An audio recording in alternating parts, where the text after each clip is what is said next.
The numbers on the slide are irresistible. One cloud provider is offering deeper discounts if you commit all in for the next 5 years. Consolidated billing, lower unit costs, bundled artificial intelligence, AI, migration help, and a shiny set of executive briefings. Around the table, your teams are tired of juggling multiple platforms. Finance wants predictability, and the account team is promising to simplify your life. The question is not whether the offer looks attractive. The question is whether you understand the captivity that comes with it. This is the narrated edition of Platform Captivity, Life Inside a Single Cloud's Walled Garden, a Wednesday headline feature from Bare Metal Cyber magazine, developed by Bare Metal Cyber. Platform captivity is what happens when a single cloud service provider, CSP, stops being just a place where you run workloads and quietly becomes the environment your business depends on. Over time, your architectures, your skills, your identity model, your monitoring stack, and even your security operations tune themselves to that one ecosystem. Inside the walled garden, life often feels smoother. Services integrate cleanly, invoices are tidy, and your teams become experts in that platform's way of thinking. The more you enjoy that comfort, the less room you have to move when pricing, regulation, outages, or strategy start to shift against you. Over the next 12 to 24 months, single cloud concentration risk will stop being an abstract worry and start showing up in concrete decisions. You will see it in renewal negotiations, where you are bargaining from a position of weakness in attempts to meet data residency demands with limited options, in mergers where the acquisition lives on a different platform, and in tense moments when the provider's roadmap and your own diverge. Security and technology leaders will be expected to explain not only how safe and resilient the current environment is, but how boxed in the organization has become and what it would realistically take to leave. From here, the story is about making that captivity visible, quantifiable, and governable before the walls close in further. The seduction of a single cloud usually begins with all the right intentions. Standardizing on one provider promises focus, one primary relationship to manage, one commercial model, one way of doing identity, logging, networking, and controls. Teams get out of the business of translating between different cloud dialects and can go deeper on optimization instead. The provider leans hard into this narrative with migration credits, architectural guidance, and executive attention that is genuinely valuable. On the surface, it looks like trading complexity for clarity. As the walled garden matures, the benefits become very real. Engineers learn how to exploit the native services well. Operations tightens up because there is a single dominant pattern for observability, for deployment pipelines, and for cloud-native design. The security team aligns its controls to the platform's primitives and starts to feel that it can finally get ahead of misconfigurations and drift. From a board perspective, you can talk about fewer vendors, cleaner dashboards, and a simplification story that resonates with both cost and risk committees.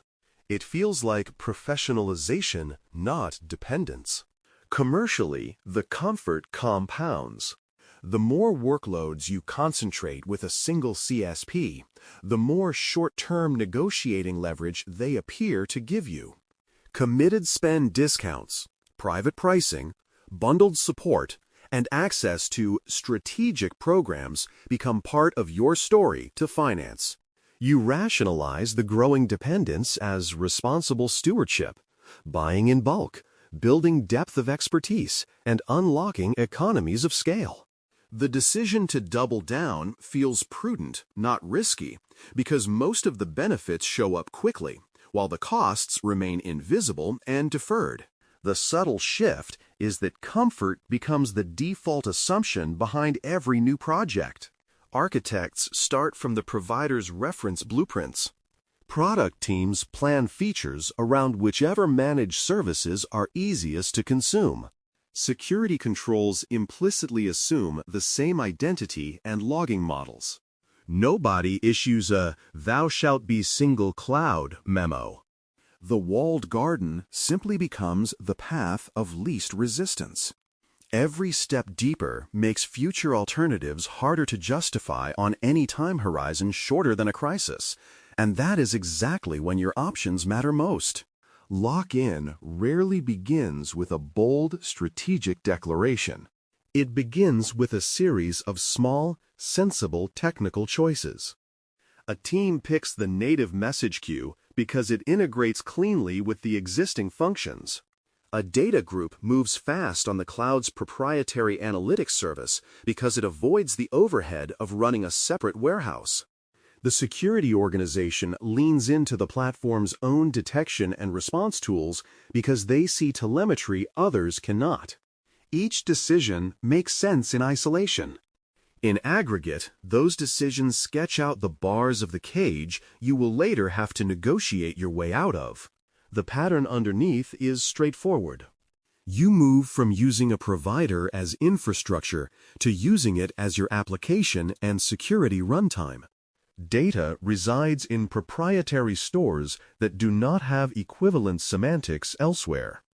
Identity is modeled through the cloud's own roles, groups, and policies, which then seep into your application logic and entitlement design.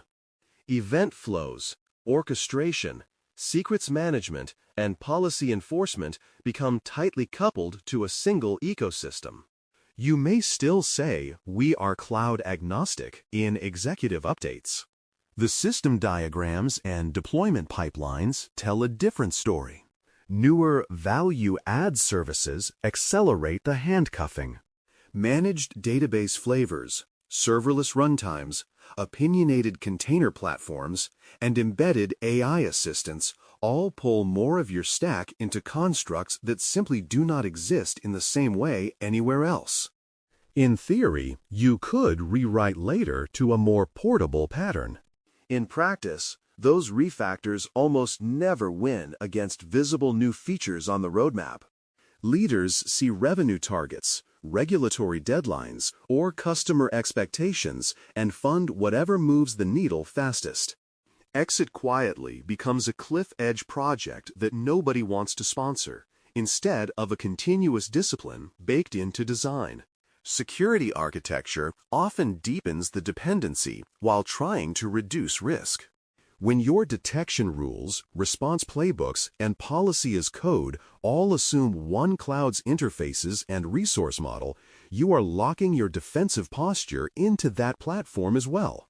Moving substantial workloads, even gradually, now means rethinking how you see events, how you decide on action, and how you execute those actions. That is where platform captivity turns into a resilience issue. Your ability to respond to new regulatory interpretations, commercial conflicts, or geopolitical events is constrained by the very services that made life easier in the first place. Most dashboards show you risks inside the platform, failed controls, misconfigurations, latency spikes, and security alerts. Platform captivity is the opposite kind of problem. It is risk outside the dashboard.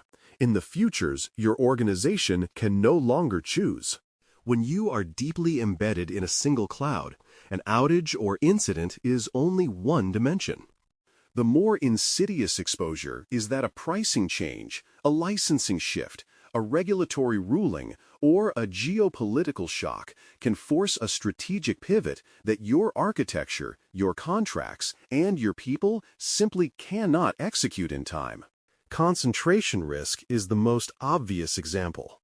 It is one thing to depend heavily on a single software as a service (SaaS) provider for collaboration or customer relationship management (CRM). It is another to have your core production workloads, your critical data, your identity, and your observability all living under one hyperscaler's roof.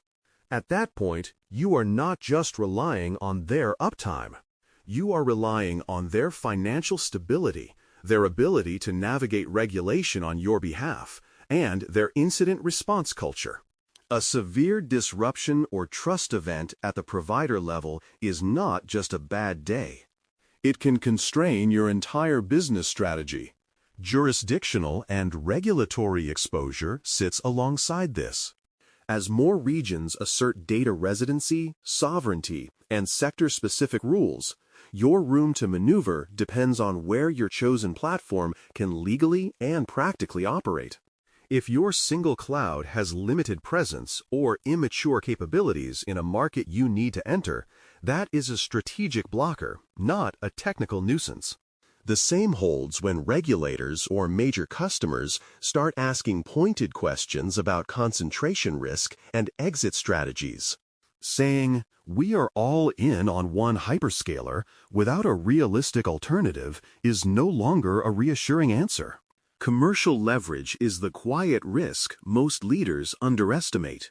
When a provider knows you cannot meaningfully move within a time frame of several years, the balance of power in pricing and terms shifts decisively.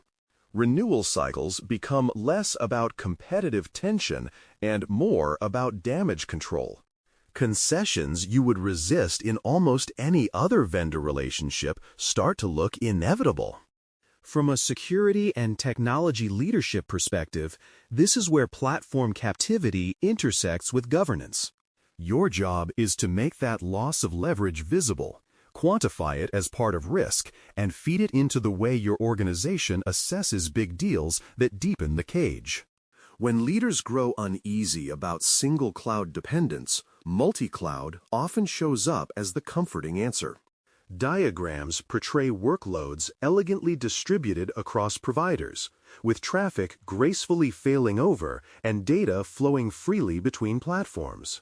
In reality, much of what passes for multi-cloud is decorative. A secondary disaster recovery, DR, footprint sitting idle on another provider, a handful of tactical workloads in a second cloud, or a vague plan to move if we have to, does not translate into real strategic options. It simply adds small pockets of complexity without reducing the core concentration risk.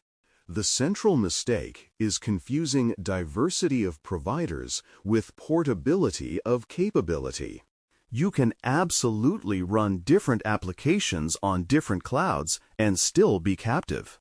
If your crown jewel systems are deeply entangled with one provider's data stores, identity, messaging, and security stack, pushing a few peripheral services to another platform does not change your leverage.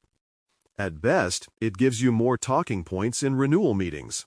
At worst, it fragments already stretched teams and introduces new integration and security failure modes without delivering meaningful escape capacity. Real options look different. They begin with data portability, clear patterns for how data can be exported, transformed, and rehydrated elsewhere without months of manual work. They show up in control planes that are decoupled from any single cloud's interfaces. So you operate policy, identity, and observability from above the platforms, not inside one of them. They involve deliberate constraints on the use of proprietary services in places where exit costs would be catastrophic if you ever had to move. Genuine multi-cloud is less about where workloads happen to run today and more about how expensive and slow it would be to change that tomorrow. For security and technology leaders, a simple thought experiment can expose the gap between mirage and reality. Imagine you had to move a critical service off your primary cloud within 18 to 24 months. Which parts of your current multi-cloud story would actually help you do that? Anything that does not stand up under that scenario belongs to the mirage. The work ahead is to shift investment and architecture energy away from scattered experiments and toward option-preserving patterns, even if most workloads remain on a single CSP for the foreseeable future. Most organizations are already deep inside one provider by the time platform captivity becomes a serious concern. The instinctive reaction is often binary. Either you learn to live with it, or you launch a heroic multi-year escape program that almost nobody believes will finish. There is a more pragmatic path, negotiating from inside the fence. That starts with acknowledging the asymmetry. Your provider knows you are committed. Your goal is not to pretend otherwise, but to turn that commitment into structured leverage instead of quiet dependence. Commercially, negotiating from inside the fence means treating exit as a contractual concept, not just an architectural dream. For renewals and major new commitments, leaders should push on specific areas: data egress pricing and guarantees, support for bulk export and migration tooling, clarity on service deprecation timelines, and rights around incident transparency, auditability, and service-level agreements, SLA. Even if you have no near-term plan to move, clauses that lower the friction and cost of exit change the tone of the relationship. The provider understands that some portion of their margin is now exposed to your ability to say no and mean it.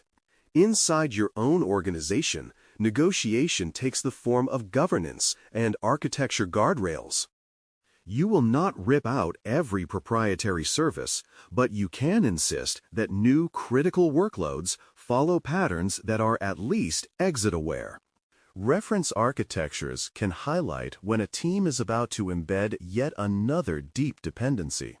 Security and architecture review forums can ask explicit questions about concentration risk when they approve major designs. Over time, you build a portfolio where some workloads are acknowledged as deeply captive, while others are intentionally more portable. That mix gives you more nuanced options than an all-or-nothing move. Security leaders have a particular role to play here. By framing platform captivity as a resilience and governance topic, you can pull it into risk registers, board conversations, and investment decisions. The aim is not to argue for abandoning the walled garden tomorrow. The aim is to document where the walls are thickest, where gates still exist, and what it would cost to build new exits. That clarity is a form of leverage in its own right, both with your provider and within your organization when someone proposes a deal that tightens the handcuffs further. Designing for exit on day one can sound pessimistic until you reframe it as basic resilience engineering. You already expect systems to tolerate component failures, malicious actors, and human error. Platform failure, or captivity, is just another dimension of the same problem. When leaders insist that new systems carry an exit story from the start, they are not planning to abandon their primary cloud next quarter. They are making sure that the cost and time to adapt to future shocks stay within bounds the organization can actually afford. At the architecture level, exit-aware design is mostly about separation of concerns. Business logic should live in code you own, not in proprietary low-code builders scattered across a single platform. Data models and schemas should exist in version-controlled definitions that can be realized on more than one storage technology, even if you start with a specific managed service. Identity and authorization should be abstracted behind clear interfaces rather than hardwired calls to one cloud's roles and policies. You can still lean into native services. The key is to wrap them so that alternatives remain feasible instead of purely theoretical. Control planes and policy present another leverage point. If your security policies, deployment orchestration, and observability tools sit entirely inside a single cloud's console, every move you make is constrained by that environment's boundaries. By contrast, investing in provider-neutral policy as code, externalized configuration, and cross-platform logging standards makes it easier to run mixed estates or migrate gradually. For leaders, this is an opportunity for security and platform teams to collaborate on governance standards that reward teams for choosing patterns which keep exit viable, rather than quietly punishing them with extra review friction. Designing for exit on day one is also a cultural commitment. It means adding an exit lens to architecture reviews, asking what it would take to move a system in 2 or 3 years as routinely as you ask about availability or compliance. It means tracking the portfolio's dependency depth over time, not as a scare tactic, but as a planning tool for where to invest in decoupling next. When leaders normalize exit-aware thinking, they send a simple signal. The organization is happy to live in this walled garden, but it will not pretend the walls are harmless or permanent. At its heart, platform captivity is about surrendered options. The decision to go all in on a single cloud rarely feels like giving anything up. It feels like simplification, cost control, and focus. Only later, when pricing tilts, regulation bites, or strategy changes, does the organization discover how much freedom was traded away. The core mental model is straightforward. Every deep dependency you create on one provider buys short-term speed at the cost of long-term leverage. And those costs compound quietly until exit becomes a fantasy slide instead of a credible plan. Returning to that boardroom debate, the real question was never just whether the offer on the table looked attractive. The real question was whether you had a clear map of how captive you already were, which workloads could move, which absolutely could not, and what it would cost to rebalance. Leaders who internalize this shift start to see architecture, contracts, and security tooling not as local optimization problems, but as levers in a broader negotiation about the organization's future degrees of freedom. They stop tolerating designs that hard-code a single provider's worldview into the core of the business without an explicit, documented trade-off. For security and technology leaders, the next move is not a dramatic escape attempt. The next move is introducing an exit and concentration lens into how the organization plans, builds, and buys. That means asking teams where they are choosing captivity and where they are preserving options. It means inviting boards to consider platform risk alongside cyber, regulatory, and operational risk rather than treating it as a technical footnote. If there is one question to carry back to your own leadership conversations, make it this. In 3 years, will we be negotiating with our cloud provider from a place of choice or from the bottom of the garden wall? Thanks for listening. For more audio courses, daily newsletters, and more, please visit baremetalcyber.com.